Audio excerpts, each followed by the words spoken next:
Hello dear students, good evening. आज इस video में हम पी ब्लॉक के लेक्चर नंबर 13 की शुरुआत करने जा रहे हैं। 12 लेक्चर्स इस चैप्टर के मैं आपको पूरे करवा चुका हूं और जो हमारा पिछला लेक्चर था, मतलब लेक्चर नंबर जो 12 था, उसमें हमने सल्फर के अपर रूपों तक स्टडी कर लिया था। आज इस वीडियो में जो हमारा अगला टॉपिक है वो है सल्फर के ऑक्सी अम्ल। सल्फर के ऑक्सी अम्ल। जिस प्रकार से हमने वर्ग 15 में फास्फोरस के ऑक्सी अम्लों को स्टडी किया था, उसी प्रकार वर्ग 16 में हमें सल्फर के ऑक्सी अम्ल पढ़ने होते हैं। तो सल्फर के ऑक्सी अम्लों की यदि हम बात करें तो पहला ऑक्सी अम्ल है H2SO3। H2SO3 इसे सल्फ्यूरस अम्ल कहा जाता है। क्या कहते हैं बच्चों इसे? सल्फ्यूरस अम्ल। ठीक है। अब देखिएगा, सल्फ्यूरस अम्ल जो है इसकी स्ट्रक्चर भी आपको याद रखनी है। इसकी स्ट्रक्चर इस प्रकार से होती है S double bond O OH OH, single bond OH single bond OH double bond O। Sulphur के पास एक लोन पेयर भी होता है। सल्फर के बाइटम कोष में हम जानते हैं इलेक्ट्रॉनों की संख्या होती है 6। इन 6 इलेक्ट्रॉनों में से 2 इलेक्ट्रॉन इस डबल बॉन्ड में काम आ गए, 1 इलेक्ट्रॉन इस सिंगल बॉन्ड में काम आ गया, 1 इलेक्ट्रॉन इस सिंगल बॉन्ड में काम आ गया। इसका मतलब कितने इलेक्ट्रॉन बॉन्ड बनाने में पार्टिसिपेट कर रहे हैं? 4। तो बताओ कितने इलेक्ट्रॉन बच गए? 2 इलेक्ट्रॉन का मतलब एक लोन पेयर यहाँ पर सल्फर के पास होता है, जिसको इस प्रकार से हम शो करते हैं। तो ये कौन सा अम्ल है? सल्फ्यूरस अम्ल है। इसके बाद में दूसरा अम्ल आपको याद रखना है H2SO4। H2SO4 इसे कहा जाता है सल्फ्यूरिक अम्ल। क्या कहते हैं बच्चों इसे? सल्फ्यूरिक अम्ल कहते हैं। और सल्फ्यूरिक अम्ल के बारे में आपने काफी बार सुना होगा और आपको इसका फॉर्मूला भी अच्छे से याद होगा। सल्फ्यूरिक अम्ल का फॉर्मूला अच्छे से आपको याद होगा। क्या होता है? H2SO4। याद रखिएगा बच्चों, इसे अम्लों का राजा भी कहते हैं। क्या कहते हैं इसे? अम्लों का राजा, किंग ऑफ एसिड्स, या इसे रसायनों का राजा भी कहते हैं। क्या कहते हैं इसे? रसायनों का राजा।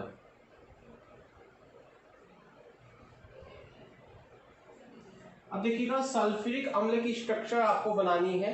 तो सल्फ्यूरिक अम्ल की स्ट्रक्चर बनाने के लिए आपको सल्फ्यूरस अम्ल की जो स्ट्रक्चर है उसमें एक ऑक्सीजन ऐड करना है इस लोन पेयर के स्थान पर। किस प्रकार से? देखिएगा, S, ये जो लोन पेयर है इसको यहाँ से हटा के यहाँ पे डबल बॉन्ड के साथ ऑक्सीजन लगा देनी है। यहाँ पे क्या है? डबल बॉन्ड O, ये क्या है? OH, और ये क्या है? OH। तो बताओ बच्चों, ये किसका स्ट्रक्चर हो गया? H2SO4 का।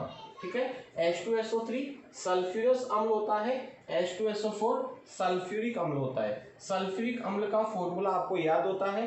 सल्फ्यूरिक अम्ल में से यदि एक ऑक्सीजन कम कर दोगे तो बताओ किसका फॉर्मूला आ जाएगा? सल्फ्यूरस अम्ल का। इसके बाद में सल्फर के तीसरे ऑक्सी अम्ल की तीसरा ऑक्सी अम्ल है H2SO5। H2SO5 इसे कैरो अम्ल कहते हैं। क्या कहते हैं बच्चों इसे?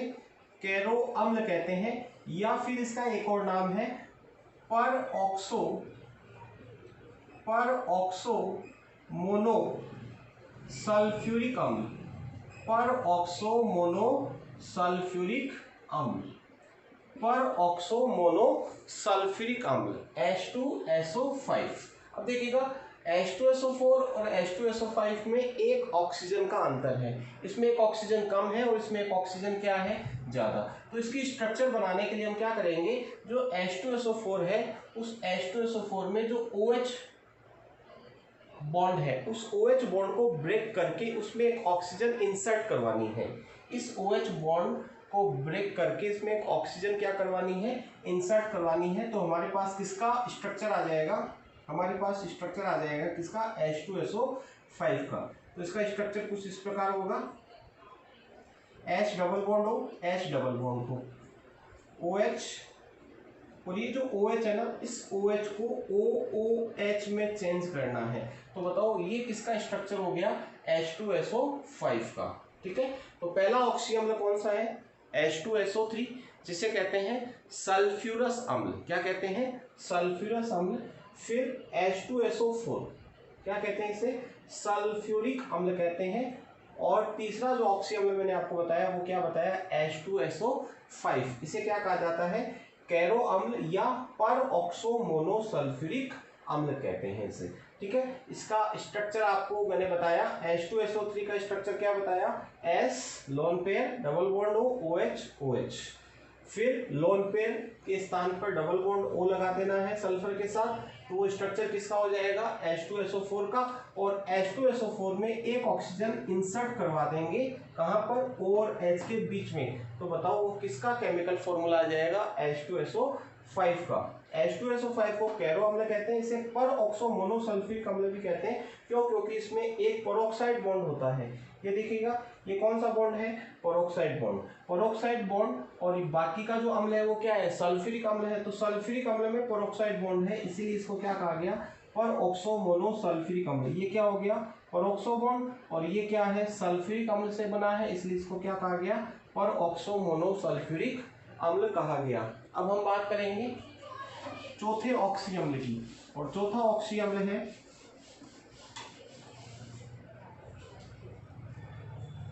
H2H2O7। H2H2O7 इसे कहते हैं पायरो सल्फ्यूरिक अम्ल। पायरो सल्फ्यूरिक अम्ल। इसे ओलियम भी कहा जाता है। क्या कहा जाता है बच्चों? इसे ओलियम भी कहा जाता है। इसे सदूम सल्फ्यूरिक अम्ल भी कहते हैं। क्या कहते हैं? सदूम सल्फ्यूरिक अम्ल। सदूम सल्फ्यूरिक अम्ल। तो पायरो सल्फ्यूरिक अम्ल का केमिकल फॉर्मूला क्या है? H2H2O7। देखिएगा, जब वर्ग 15 में फास्फोरस के ऑक्सी अम्ल मैंने पढ़ाए थे, तब मैंने आपको एक बात बताई थी कि जब दो अम्लों को जल के अणु को निष्कासित करते हुए यदि जोड़ दिया जाए तो अम्ल के नाम के पहले कौन सा शब्द लग जाता है? पायरो। वापिस से सुन लो, जब दो अम्ल के अणुओं को जल के अणु को निष्कासित करते हुए आपस में जोड़ दिया जाता है तो अम्ल के नाम के पहले कौन सा शब्द लग जाता है? पायरो। तो यहाँ पर आप देख पा रहे हैं जो अम्ल का नाम है वो क्या है? पायरो सल्फ्यूरिक अम्ल है। इसका मतलब सल्फ्यूरिक अम्ल के दो अणु लेकर के यदि जल का अणु निकाल के उनको जोड़ दोगे तो कौन सा नाम लग जाएगा? पायरो। तो देखिएगा, यहाँ पे हम सल्फ्यूरिक अम्ल के दो अणु लेंगे, S double bond O double bond O OH OH। ये तो हो गया सल्फ्यूरिक अम्ल का पहला अणु, और ये हो गया बच्चों सल्फ्यूरिक अम्ल का दूसरा अणु। ठीक है, अब देखिएगा इन दोनों को आपस में कनेक्ट करना है जल का अणु निकालते हुए। तो यहां से मैंने HOH निकाल दिया और इन दोनों को आपस में जोड़ दिया। तो बताओ ये जो स्ट्रक्चर है वो किसकी है? पायरो सल्फ्यूरिक अम्ल की। आप इसमें देख रहे हैं दो हाइड्रोजन है, दो सल्फर है, और ऑक्सीजन परमाणुओं की संख्या कितनी है? 7। 1 2 3 4 5 6 और 7। तो ये कौन सा अम्ल हो गया बच्चों? पायरो सल्फ्यूरिक अम्ल हो गया। तो सबसे पहले सल्फ्यूरस अम्ल H2SO3, फिर सल्फ्यूरिक H2SO4, फिर कैरो H2SO5, फिर पायरो सल्फ्यूरिक अम्ल। ठीक है, इसके बाद में पायरो सल्फ्यूरिक अम्ल का फॉर्मूला क्या है? H2H2O7।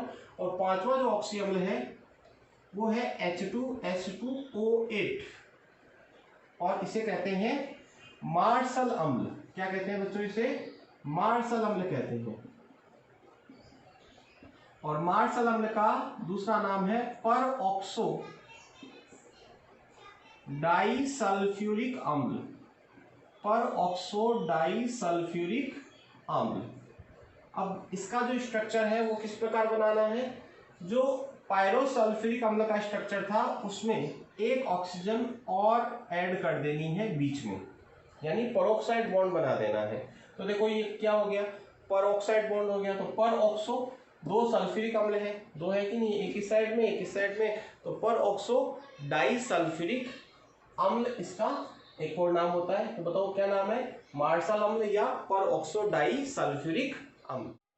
सल्फर के ऑक्सी अम्लों को पढ़ने के बाद जो हमारा अगला टॉपिक है वो है सल्फ्यूरिक अम्ल का निर्माण।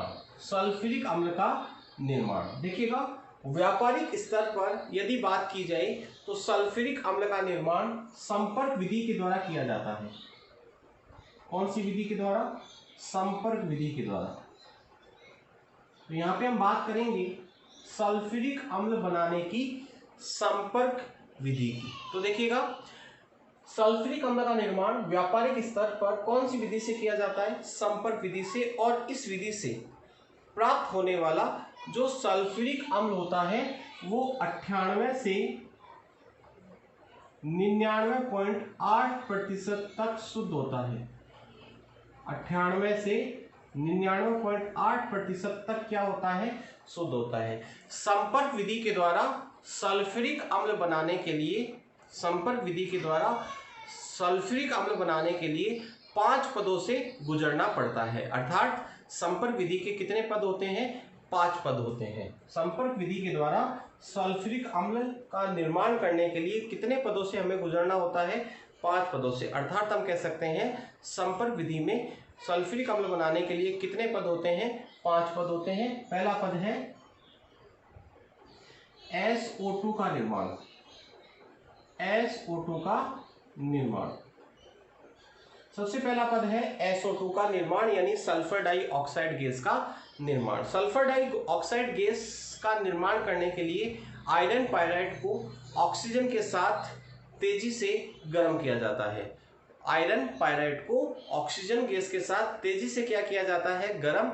और गर्म करने से कौन सी गैस बनती है बच्चों? SO2। और ये केमिकल रिएक्शन मैं आपको बता भी चुका हूं। 4FeH2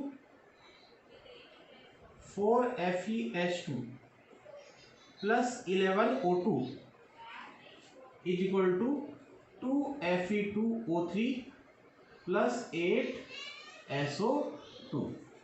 तो पहला पद क्या है? सल्फर डाइऑक्साइड गैस का निर्माण। और सल्फर डाइऑक्साइड गैस का निर्माण करने के लिए क्या किया जाता है? आयरन पायराइड यानी FeH2 को ऑक्सीजन के साथ तेजी से गर्म किया जाता है, जिसके फलस्वरूप एक तो बनता है Fe2O3 और एक क्या बनता है? SO2। ये हो गया इसका पहला पद। दूसरा पद है SO2 गैस का शुद्धिकरण।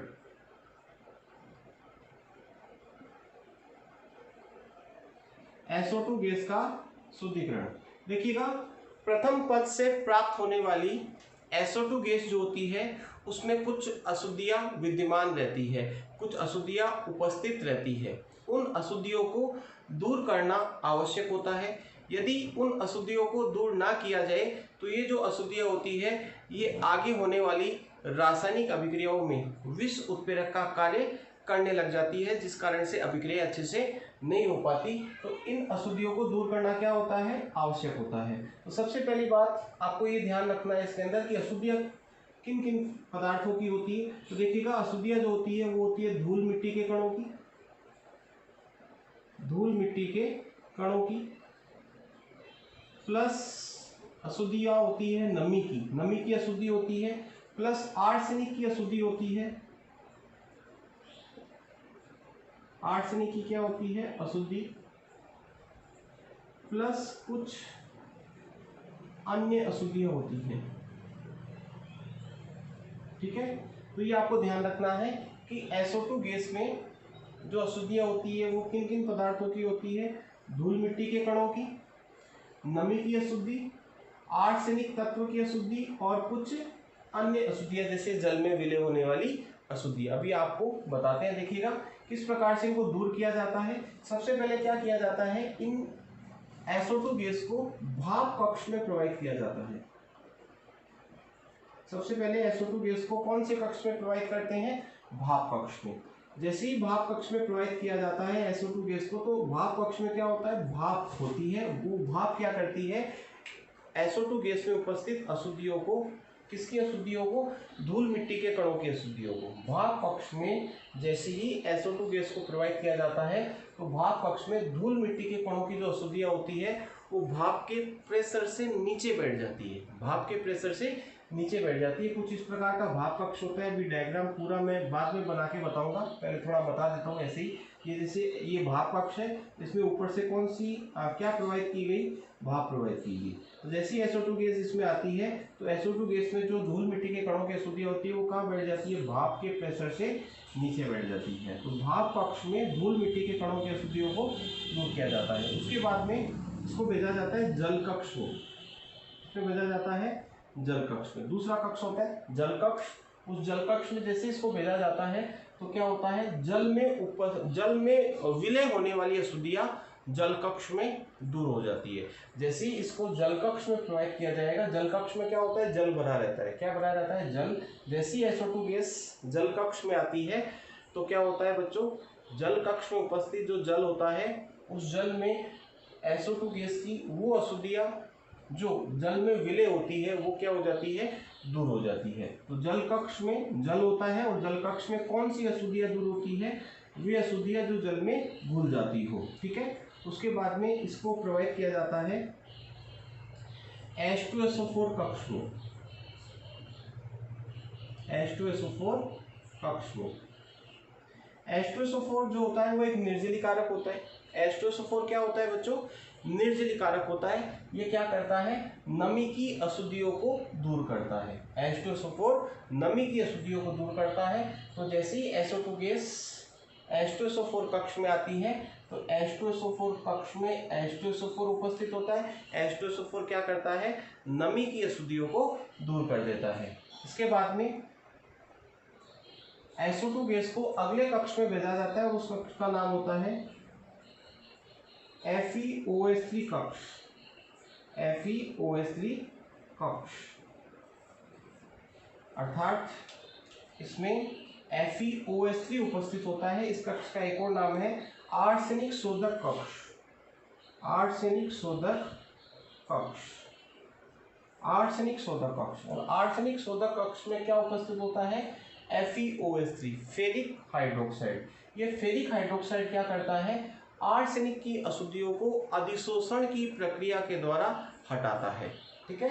तो आर्सेनिक की अशुद्धियों को दूर करने के लिए कौन सा पदार्थ काम में लेते हैं, FeOH3। Very important question, board exam में पूछा जा सकता है कि सल्फर डाइऑक्साइड गैस में उपस्थित संपर्क विधि के दौरान सल्फर डाइऑक्साइड गैस में उपस्थित आर्सेनिक तत्व की अशुद्धियों को दूर करने के लिए कौन से पदार्थ का उपयोग किया जाता है, फेरिक हाइड्रोक्साइड का उपयोग किया जाता है। ये फेरिक हाइड्रोक्साइड क्या करता है बच्चों, आर्सेनिक की जो अशुद्धियाँ होती है उन अशुद्धियों को अधिशोषित कर लेता है, यानी बाहरी सतह पर आकर्षित कर लेता है, चिपका लेता है।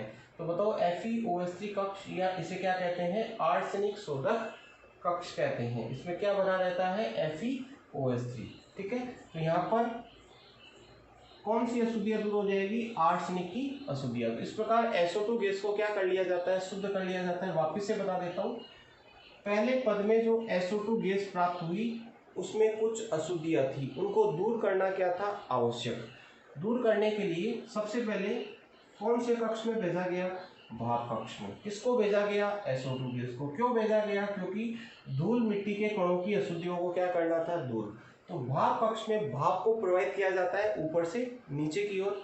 जैसे ही भाप के नीचे जब धूल मिट्टी के कण आते हैं तो वो दब करके नीचे बैठ जाती हैं, भाप के प्रेशर से कहाँ बैठ जाते हैं, नीचे। फिर उसको SO2 गैस को कौन से कक्ष में प्रोवाइड करते हैं, जल कक्ष में। जल कक्ष में पहले से क्या भरा रहता है, जल भरा रहता है। जल कक्ष में कौन सी अशुद्धियाँ SO2 गैस की दूर होती है, जो जल में विलय होती है, जो जल में क्या होती है, विलय। उसके बाद में H2SO4 कक्ष में भेजा जाता है किसको, SO2 गैस को। H2SO4 कक्ष में कौन सी अशुद्धियाँ दूर होती है, नमी की अशुद्धियाँ। कौन सी अशुद्धियाँ दूर होती है, नमी की। क्यों, क्योंकि H2SO4 क्या होता है, निर्जली कारक होता है, अर्थात जल को खींचने का काम करता है। फिर इसको भेजा जाता है आर्सेनिक शोधक कक्ष में, जिसको हम FeOH3 कक्ष भी कहते हैं। और इस कक्ष में क्या होता है, FeOH3 भरा रहता है, ये आर्सेनिक की अशुद्धियों को दूर करता है। तो इस प्रकार से SO2 गैस को क्या कर लिया जाता है, शुद्ध कर लिया जाता है। इसके बाद एक कक्ष होता है जिसे हम कहते हैं परीक्षण कक्ष। क्या कहते हैं, परीक्षण कक्ष, जिसमें परीक्षण किया जाता है क्या SO2 गैस शुद्ध हुई कि नहीं। आगे की बात अभी हम करेंगे। तो फिलहाल मैंने आपको शुद्धिकरण की प्रक्रिया बता दी। सबसे पहले भाप कक्ष, फिर जल कक्ष, उसके बाद H2SO4 कक्ष और उसके बाद में आर्सेनिक शोधक कक्ष। तो SO2 गैस का शुद्धिकरण हमने कर लिया। उसके बाद में तीसरा पद है SO3 का निर्माण, सल्फर ट्राई ऑक्साइड गैस का निर्माण। तीसरे पद में SO3 का निर्माण किया जाता है। SO2 गैस की अभिक्रिया ऑक्सीजन गैस के साथ करवाई जाती है। SO2 गैस की अभिक्रिया O2 गैस के साथ करवाई जाती है V2O5 उत्प्रेरक की उपस्थिति में 720 केल्विन तापमान पर और 2 बार दाब पर। SO2 गैस की क्रिया किसके साथ करवाई जाती है? ऑक्सीजन गैस के साथ। और SO2 गैस ऑक्सीजन गैस के साथ क्रिया करके क्या बना लेती है? SO3 गैस बना लेती है। ठीक है, तो SO2 प्लस O2 से क्या बन जाता है?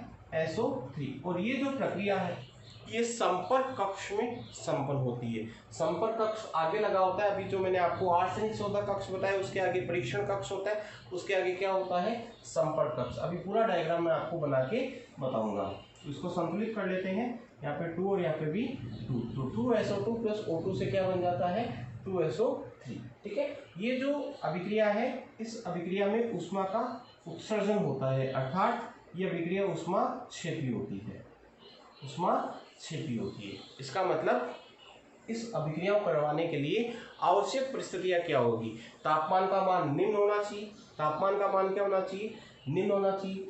क्यों? क्योंकि अभिक्रिया क्या है? ऊष्मा क्षेपी। लासातिले के नियमानुसार याद कीजिएगा, हैबर प्रोसेस में भी मैंने आपको आवश्यक परिस्थितियां बताई थी।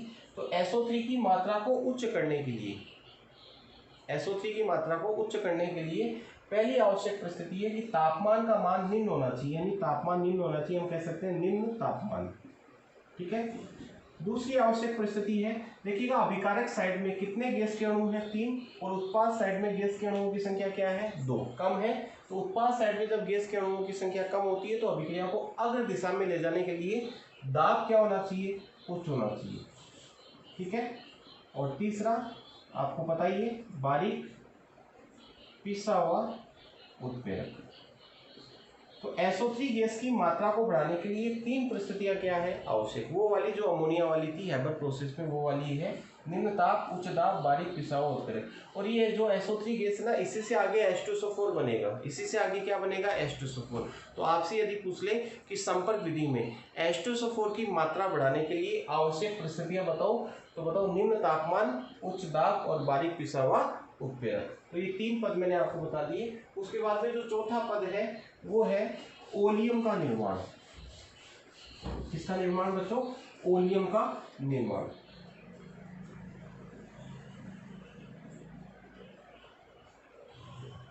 ओलियम का निर्माण देखिएगा, अब जो हमारे पास सल्फर ट्राई ऑक्साइड गैस प्राप्त हुई, उस सल्फर ट्राई ऑक्साइड गैस को H2SO4 कक्ष में प्रवाहित किया जाता है। कौन से कक्ष में भेजा जाता है? H2SO4 कक्ष में भेजा जाता है। तो अगला जो कक्ष है वो H2SO4 कक्ष होता है, उसमें H2SO4 उपस्थित होता है। H2SO4 के साथ जब SO3 गैस क्रिया करती है, H2SO4 के साथ जब SO3 गैस क्रिया करती है, या फिर इसको हम ऐसे भी लिख सकते हैं SO3 प्लस H2SO4, तो क्या बनता है? H2S2O7, यानी ओलियम का क्या हो जाता है? निर्माण। ये क्या है? अभी मैंने आपको बताया था, इसको क्या कहते हैं? ओलियम या पायरोसल्फ्यूरिक अम्ल। तो बताओ सल्फर ट्राइऑक्साइड गैस को अब कौन से कक्ष में भेजा जाएगा? वापस से H2SO4 कक्ष में, और किसका निर्माण कर लिया जाएगा? ओलियम का निर्माण। और अंतिम जो पद होता है उसमें किसका निर्माण होता है बच्चों? H2SO4 का निर्माण।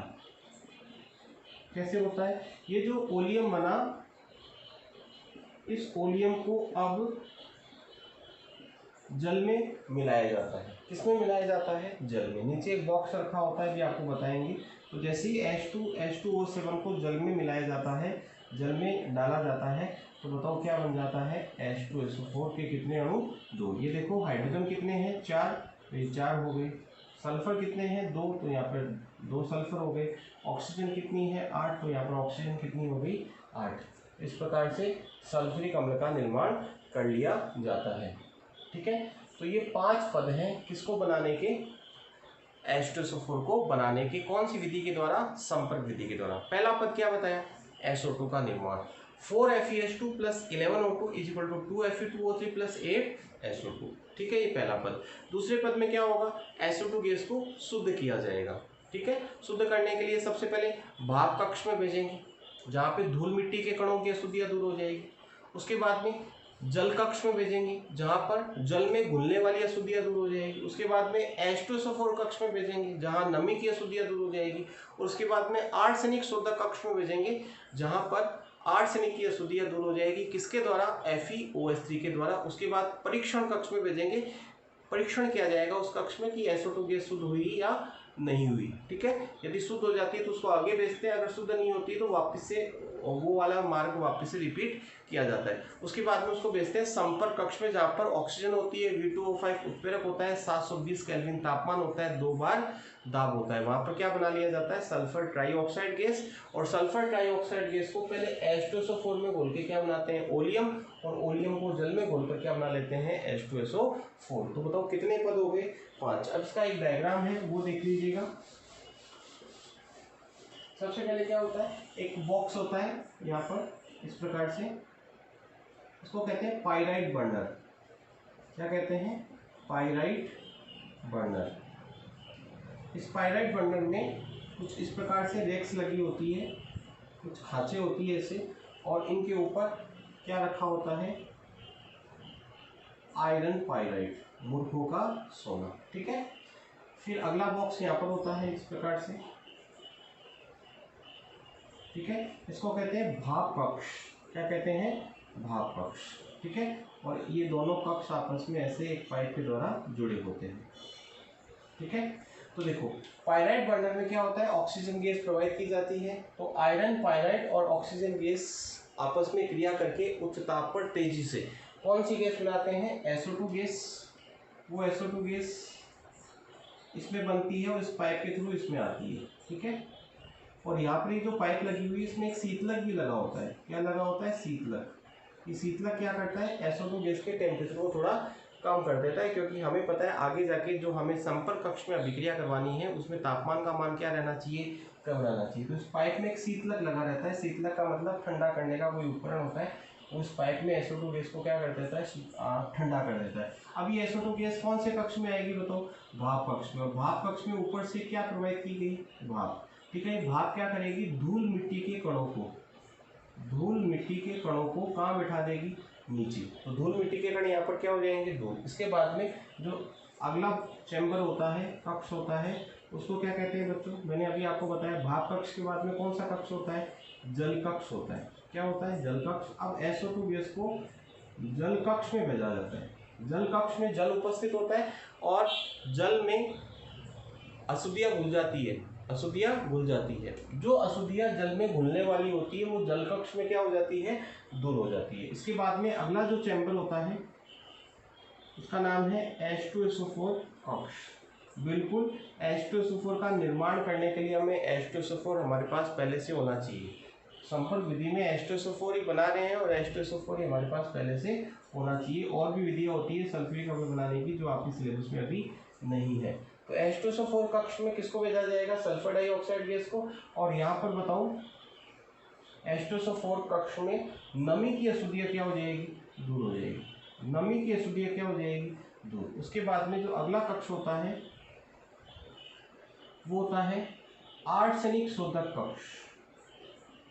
आर्सेनिक शोधक कक्ष या FeOH3 कक्ष। इसमें क्या रखा होता है, FeOH3। ये FeOH3 क्या करता है, आने वाली SO2 गैस में उपस्थित आर्सेनिक की अशुद्धियों को अधिशोषण की प्रक्रिया, इंपॉर्टेंट बात है, कौन सी प्रक्रिया के द्वारा, अधिशोषण की प्रक्रिया के द्वारा आर्सेनिक की अशुद्धियों को क्या कर देता है, दूर। इसके बाद में जो अगला कक्ष है वो होता है परीक्षण कक्ष। कौन सा कक्ष होता है बच्चों, परीक्षण कक्ष होता है। परीक्षण कक्ष में क्या किया जाता है, SO2 गैस को प्रोवाइड किया जाता है। इसमें SO2 गैस जैसी आती है तो यहाँ पर SO2 गैस का परीक्षण होता है। परीक्षण का मतलब कि वो शुद्ध हुई या नहीं हुई। अगर शुद्ध हो जाती तब तो उसको आगे भेजते हैं, और शुद्ध नहीं होती तो यहाँ से एक पाइप वापस से निकाल के उसको भाप कक्ष से, जल कक्ष से, H2SO4 कक्ष से और FeOH3 कक्ष से, आर्सेनिक शोधक कक्ष से वापस से गुजारा जाता है। मान लिया आपने वो क्या हो गई, यहाँ पर शुद्ध हो गई, परीक्षण में वो क्या हो गई, पास हो गई। ठीक है, तो फिर उसको अगले कक्ष में भेजेंगे। जो अगला कक्ष होता है वो होता है संपर्क कक्ष। क्या होता है बच्चों? संपर्क कक्ष होता है, और उसमें कौन सी गैस उपस्थित होती है? ऑक्सीजन गैस उपस्थित होती है। V2O5 उत्प्रेरक उपस्थित होता है, 720 केल्विन तापमान होता है और 2 बार दाब होता है। और इस संपर्क कक्ष में SO2 गैस ऑक्सीजन गैस से क्रिया करके क्या बना लेती है? SO3 गैस बना लेती है, सल्फर ट्राइऑक्साइड गैस बना लेती है। इसके बाद में इसको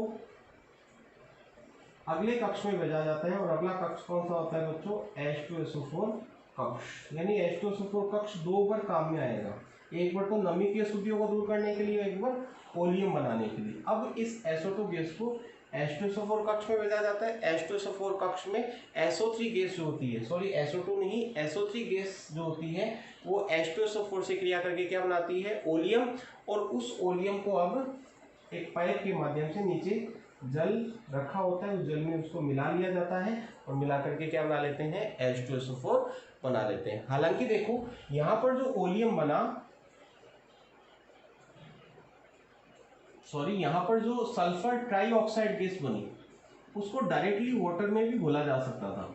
डायरेक्टली अगर वाटर में इसको घोला जाता तो H2SO4 का निर्माण हो तो जाता, लेकिन ये प्रक्रिया जो होती है वो अत्यधिक ऊष्माक्षेपी होती है, अत्यधिक विस्फोटक प्रकृति की होती है। उस विस्फोट को रोकने के लिए पहले SO3 को H2SO4 में घोला जाता है, ओलियम बना के फिर वाटर में डिजोल्व किया जाता है। डायरेक्टली SO3 को वाटर में डिजोल्व नहीं करते। SO3 को यदि डायरेक्टली वाटर में डिजोल्व किया जाएगा तो विस्फोट हो सकता है, अत्यधिक ऊष्माक्षेपी प्रक्रिया होती है। इस कारण से SO3 को वाटर में डिजोल्व करने से पहले SO3 को किसमें डिजोल्व करते हैं? H2SO4 में। क्या बनाते हैं? ओलियम। फिर ओलियम को किस में मिलाया जाता है? जल में मिलाया जाता है। समझ में आ गई होगी बात आपके? यहाँ पर क्या बनी बताओ? SO3 गैस बनी। SO3 को किस में घोला गया? H2SO4 में। क्या बना? ओलियम। अब मैं आपसे ये कह रहा हूँ कि SO3 को H2SO4 में घोला गया और क्या बनाया गया? ओलियम। फिर ओलियम को जल में घोल करके क्या बनाया गया? H2SO4।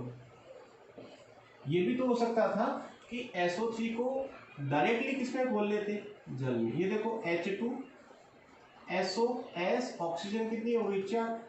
तो सल्फ्यूरिक अम्ल बन तो रहा है, लेकिन ये प्रक्रिया जो होती है अत्यधिक विस्फोटक प्रकृति की होती है। इस कारण से डायरेक्टली वाटर में डिजोल्व नहीं किया जाता, पहले H2SO4 में डिजोल्व किया जाता है और फिर उसको किस में डिजोल्व किया जाता है? जल में। और सल्फ्यूरिक अम्ल का क्या किया जाता है? निर्माण किया जाता है। आज के वीडियो लेक्चर में हमने वर्ग 16 में सल्फ्यूरिक अम्ल बनाने की संपर्क विधि तक पढ़ लिया है। इसके बाद में कल हम पढ़ेंगे सल्फ्यूरिक अम्ल के रासायनिक गुण, और उसके बाद में वर्ग नंबर 16 खत्म हो जाएगा और कल ही हम शुरू कर देंगे वर्ग नंबर 17 को। तो यहाँ तक आप स्टडी कीजिएगा। मिलते हैं अगले वीडियो लेक्चर में सल्फ्यूरिक अम्ल के रासायनिक गुणों के साथ। तब तक के लिए धन्यवाद। जय हिंद, जय भारत।